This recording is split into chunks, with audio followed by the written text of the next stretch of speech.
पर्व के आयोजन को लेकर 2-3 पौराणिक कथाएं प्रचलित है, जिनमें से सर्वाधिक मान्य कथा देव दानवों द्वारा समुद्र मंथन से प्राप्त अमृत कुंभ से अमृत बूंदे गिरने को लेकर है। इस कथा के अनुसार महर्षि दुर्वासा के शाप के कारण जब इंद्र और अन्य देवता कमजोर हो गए तो दैत्यों ने देवताओं पर आक्रमण कर उन्हें परास्त कर दिया।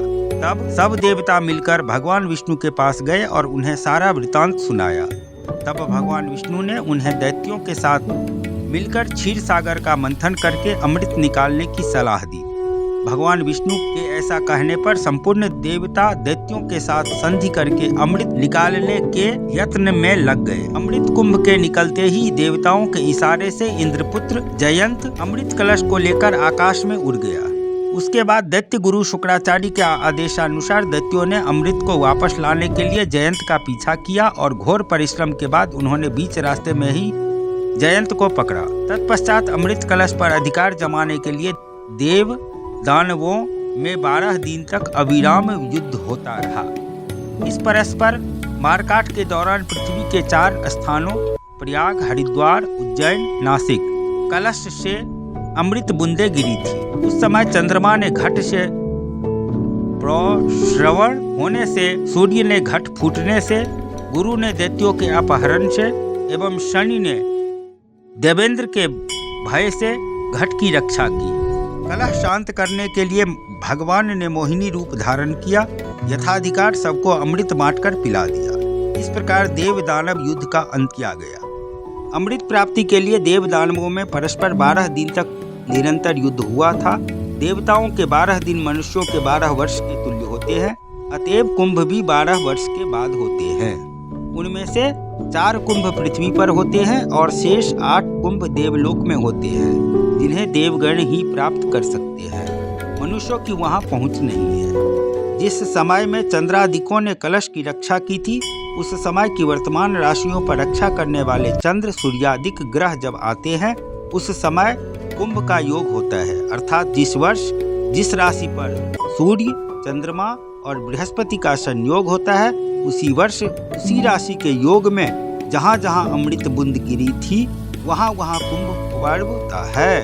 साल 2025 में कब लगने जा रहा है महाकुंभ? जानिए क्यों करना पड़ता है 12 साल का इंतजार। ऐसा कहा जाता है कि महाकुंभ में स्नान करने मात्र से व्यक्ति के समस्त पाप धुल जाते हैं और उसे जन्म व मृत्यु के चक्र से मुक्ति मिलती है।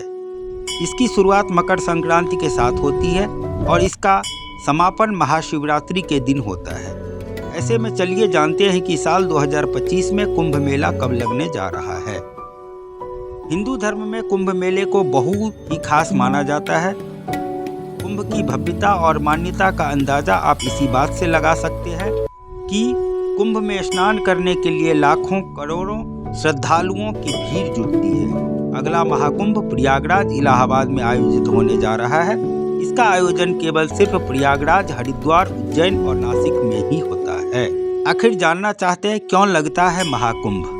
महाकुंभ की पौराणिक कथा समुद्र मंथन से जुड़ी हुई है।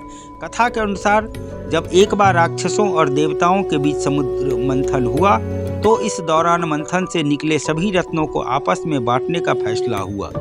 सभी रत्न को राक्षसों और देवताओं ने अपनी सहमति से बांट लिए, लेकिन इस दौरान निकले अमृत के लिए दोनों पक्षों के बीच युद्ध छिड़ गया। ऐसे में असुरों ने अमृत को बचाने के लिए भगवान विष्णु ने अमृत का पात्र अपने वाहन गरुड़ को दे दिया।